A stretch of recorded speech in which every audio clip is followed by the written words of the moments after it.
बिस्मिल्लाहिर्रहमानिर्रहीम अस्सलाम वालेकुम students, welcome back to my channel all about maths with Sahar. आज की वीडियो क्लास 7 के लिए है। चैप्टर 16 है क्वाड्रिलेटरल्स एंड एक्सरसाइज 16 है। तो क्वेश्चन इसका 6 स्टार्ट करते हैं। Prove that if the diagonals of a quadrilateral bisect each other than the quadrilateral is a parallelogram. अब ये हमें प्रूव करने के लिए कुछ दिया हुआ है, कोई भी वैल्यू नहीं गिवन, लेकिन एक स्टेटमेंट दी हुई है और हमने उसी से प्रूव करना है कि अगर एक पैरेललोग्राम एक क्वाड्रिलेटरल हो और उसके डायगोनल्स आपस में बाइसेक्ट कर रहे हो तो आपने ये प्रूव करना है कि वो एक पैरेललोग्राम है। तो सबसे पहले यहाँ पे मैं ड्रा कर लेती हूँ एक पैरेललोग्राम की फॉर्म। अच्छा, तो मैंने यहाँ पे एक पैरेललोग्राम की फॉर्म बना लिया। अब यहाँ पे मैं नेम दे देती हूँ ए बी सी डी। ये इसके वर्टेक्स है ना, तो हमने इनके वर्टेक्स को नेम दे दिया। और साथ ही साथ prove that if the diagonals of the quadrilateral bisect each other, यानी कि इनके डायगोनल्स आपस में कट हो रहे हैं और बाइसेक्ट हो रहे हैं किसी एक पॉइंट पे, उसको भी हम नेम देंगे खुद से ओ। ये डायगोनल्स हैं बी डी एंड ए सी, तो ये आपस में कट हो रहे हैं किसी एक पॉइंट पे ओ पे, ठीक है। हमने इसको नेम दे दिया ओ। तो अब जो भी चीजें हमारे पास गिवन है हम वो सारी यहाँ पे लिख देते हैं। सबसे पहले तो आपने जब प्रूव करना है तो मेन जो चीज है प्रूव करने के लिए वो आपने ये प्रूव करनी है कि हमारे पास अगर ए बी पैरेलल होगा सी डी के और ए डी पैरेलल होगा सी बी के, यानी कि बी सी के, ठीक है।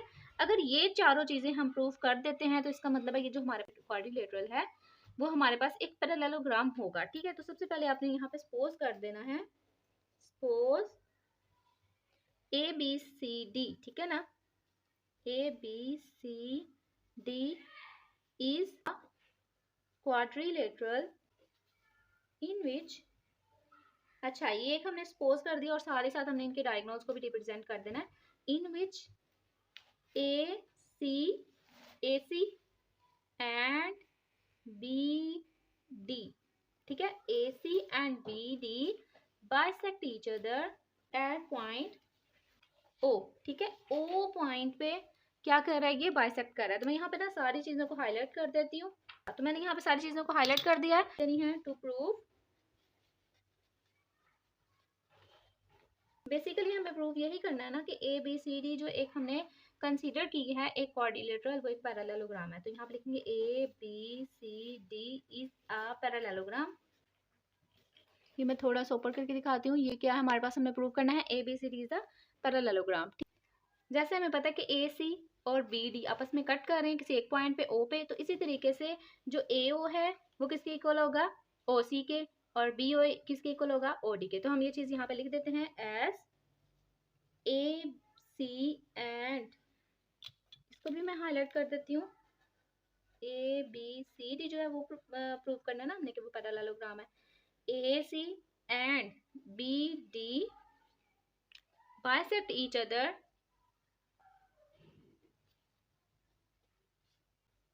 एट पॉइंट ओ, ठीक है।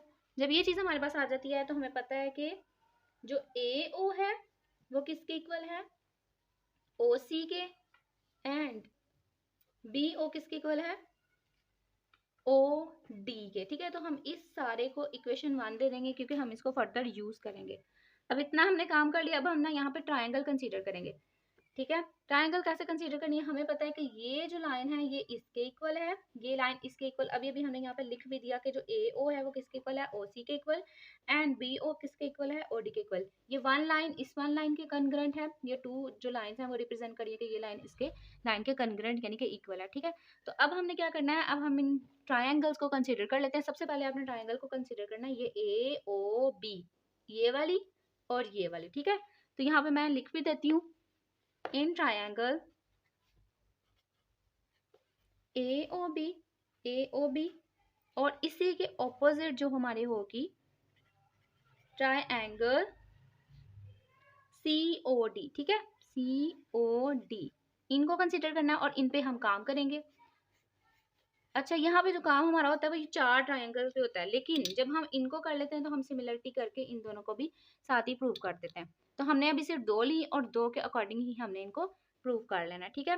जैसे कि हमें पता है कि ए ओ बी, अभी अभी जो हमने चीज कंसिडर की है कि O A is equal O C from 1, यानी कि 1 से हमने देखा, इस 1 से कि हमारे पास ए ओ किसके इक्वल है, ओ सी के equal in triangle AOB and COD, ठीक है। अब हमें पता चल रहा है कि ट्रायंगल AOB में एंगल जो है वो क्या सेम है, एक ये O वाला सेम है और एक COD में O, यानी कि OO जो ऑपोजिट एंगल है ना वो सेम है, ठीक है। वर्टिकली ऑपोजिट एंगल्स, तो यहाँ पे हम लिखेंगे by vertically opposite angles, by vertically opposite angles. कौन से हमारे पास वर्टिकली ऑपोजिट एंगल्स, ये दो O, तो आप इसको सिंपली O और O को रिप्रेजेंट नहीं कर सकते, आप इनकी प्रॉपर ट्रायंगल के अकॉर्डिंग एंगल को रिप्रेजेंट करेंगे। जैसे एंगल AOB, ठीक है, is equal angle COD, COD। इसका मतलब ये OO जो है हम इन्हीं को रिप्रेजेंट कर रहे थे ना, तो ये ऑपोजिट वर्टिकली ऑपोजिट एंगल जो है वो इक्वल है, ठीक है। अब नेक्स्ट हम देख लेते हैं, नेक्स्ट फिर से इस वाले पार्ट को 1 में से लेते हैं, BO is equal OD from 1, ठीक है। BO is equal OD from 1। अब हम BO और DO की बात करें, ठीक है, OD की बात करें, तो अब हमें पता है कि जो ट्रायंगल हमने कंसीडर की थी उसको हम किस तरीके से रिप्रेजेंट करेंगे। एक हमने, अगर हम शुरू करते हैं AOB से, तो A के ऊपर एक साइड है, O के ऊपर एक एंगल है और फिर B के ऊपर एक साइड है, यानी कि साइड एंगल साइड। तो हम यहाँ पे लिखेंगे बाय साइड एंगल साइड, और अगर आप इसको पूरा लिखना चाहो तो पूरा भी लिख लो, साइड एंगल साइड, ठीक है। तो हमारे पास जो ट्रायंगल अभी हमने कंसीडर की, यानी कि ये वाले ट्रायंगल, ठीक है, इसको ही आपने क्या कर देना है, कंग्रेंट करना है। ये सारा काम हमने इसलिए किया ताकि हम जो है इस ट्रायंगल को कंग्रेंट प्रूव कर सकें, जो कि हमने कर दिया विद दिस साइड्स, ठीक है। Triangle COD congruent. एक तो हमने ट्रायंगल इन ट्रायंगल्स को जो है वो क्या कर दिया, रिप्रेजेंट कर दिया कि ये कंग्रेंट है। अब बात आती है इनके एंगल्स की, ठीक है। एंगल्स हमारे पास है कोरोस्पॉन्डिंग एंगल्स, ठीक है। ये जैसे कि ये हमारे पास D है ना, तो D का ऑपोजिट B, C का ये वाला ऑपोजिट और A का इस साइड का ऑपोजिट, ठीक है ना। अच्छा, तो मैं यहाँ पे लिख देती हूँ बाय CPCT, यानी कि कोरोस्पॉन्डिंग पार्ट्स कंग्रेंट ट्रायंगल, यानी कि कंग्रेंट ट्रायंगल के जो कोरोस्पॉन्डिंग पार्ट्स हैं वो आपस में इक्वल होते हैं, ठीक है। तो यहाँ पे अगर बात करें एंगल C और एंगल A की, तो अगर मैं इसको रिप्रेजेंट करूँ तो किस तरीके से रिप्रेजेंट करूंगी, DCO, क्योंकि इतने ट्रायंगल की हम बात करें ना, तो DCO एक ये एंगल और इस तरीके से BAO एक ये एंगल, ठीक है। ये दोनों एंगल जो है आपस में क्या है, इक्वल है। तो मैं अगर मैं यहाँ इधर लिख दूँ DCO इज इक्वल BAO, ये आपस में इक्वल हो गया। इसका मतलब है कि ये एक ना किस फॉर्म में बना रही है, ट्रांसवर्स का काम कर रही है। ये जो लाइन है ना AC, अगर मैं इसको रिप्रेजेंट करूँ शॉर्ट फॉर्म में, तो हमारे पास DC ट्रांसवर्स लगाई और यहाँ पे आ गई AB, ठीक है। ये हमारे पास D आ गया, ये आ गया C और ये A एंड ये B। तो इसका मतलब ये एंगल और ये एंगल आपस में इक्वल है, ट्रांसफर के जो है वो काम कर रहा है। तो इसका मतलब है हमारे पास ये जो साइड्स हैं AB को मिला रही है DC, जो है वो किस लाइन से मिल रही है, AC से। तो इसका मतलब है हमारे पास AB जो है वो पैरेलल है DC के, ठीक है। तो अब सिंपली यहाँ पे लिखोगे हेंस AB पैरेलल DC, ठीक है।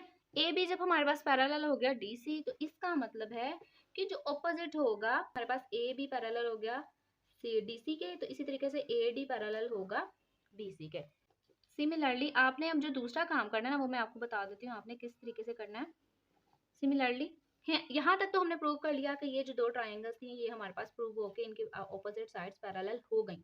अब इनकी बारी आती है, तो ये जो आपको दो ट्राइंगल्स नजर आ रही हैं जो रिमेनिंग है, अगर आप उन पे भी काम करते हो तो उनके अकॉर्डिंग यहाँ पे OD एंड BO इक्वल हैं, ठीक है। इसी तरीके से AO एंड OC इक्वल हैं, ठीक है। इसके अकॉर्डिंग अगर हम देखें साइड एंगल साइड B आ जाएगा हमारे पास DOA एंड COB। तो इसका मतलब होता है कि हमारे पास ऑपोजिट एंगल्स भी हैं, साइड एंगल साइड भी हो जाएगा। इसी तरीके से सारा काम जो है वो दोबारा से करना पड़ेगा, तो आपने इसको दोबारा करने की जरूरत नहीं है। आप सिंपली क्या करो, सिमिलरली AD पैरेलल BC, ठीक है, इतना आपने काम करना है। और simply as AB parallel DC, यानी कि जो एक हमारे पास ट्राइंगल की हमने सिमिलरिटी के अकॉर्डिंग किया, उसको भी यहाँ पे आपने लिख देना है AD पैरेलल BC, ठीक है। और Now, hence A, B, C, D is a parallelogram.